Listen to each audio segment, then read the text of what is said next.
So this is both the carrot and the stick with Scientologists. It's both what they're striving for, which is the immortality, and the stick is, well, we could take that away. They can't do that. They can't do either one of those things. But if you believe in the belief system, you think that they can. So the most important thing for Scientology to maintain control over their people is to keep that belief system intact. And if they can keep that belief system intact, then they can keep control. And so if you look at all of their rules and restrictions and so forth in that light, you kind of see where they're going with this. For instance, they have disconnection, and they say they don't, but they do. And there's many, many thousands of people that have been disconnected from family, children, parents, because they voiced some criticism of Scientology.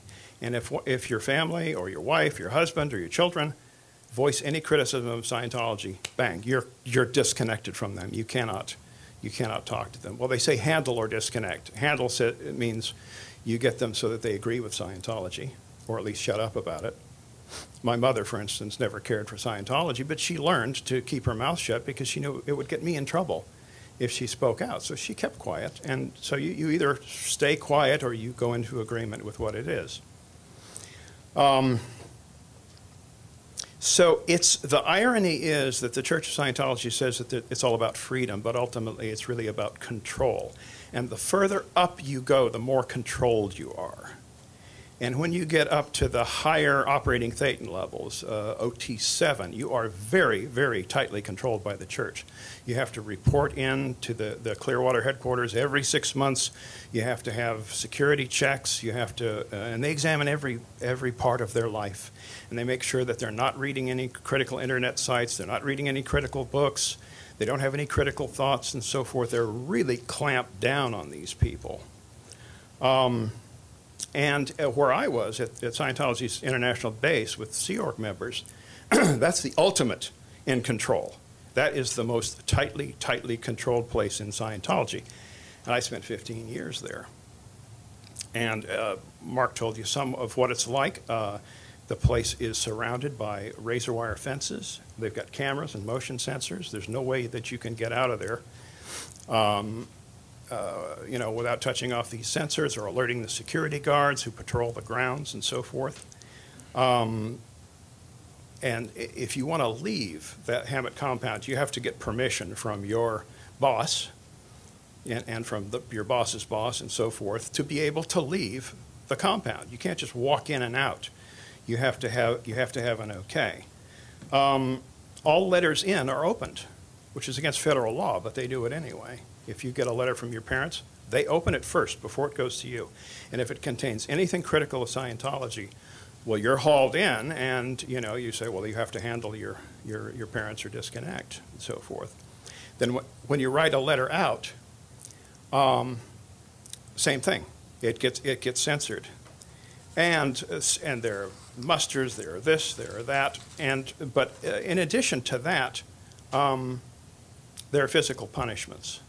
People get thrown in the lake out there. They have to run around the buildings, and it's true. There's also physical abuse, and I was personally beat up on 5 separate occasions by the head of Scientology, David Miscavige,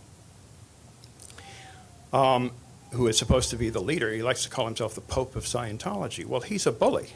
He's a bully, and interesting. We were in the Steve Allen Theater. Steve Allen called Scientology a religion of bullies.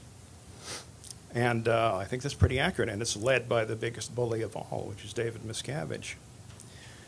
So why didn't I leave? Well, it was the carrot and the stick. I didn't want to lose my eternity. I still had, still had my faith, even though I was being physically and mentally abused. But I finally said, I don't care. I don't care if I'm damning my soul for eternity or whatever this means. I don't care. I have to leave this place because I will not be abused anymore. And I walked out, and I had to, I lost my wife, wonderful woman that I love very much. I lost all my friends, all my family who were still in Scientology at that point. I couldn't talk to them. And I had to go out with a few dollars in my pocket at age 58 and start a whole new life from scratch. They gave me no money. They gave me no help. And I knew no one outside of Scientology. And I had to just pick up in a strange city where I knew nobody and build a new life, which I did. But I have a lot of friends who are still there. They are still in Scientology. They are still at the Int base. And if I were able to get the one message, I would tell them this, that leaving Scientology doesn't mean losing your eternity. It means gaining your freedom. Thank you.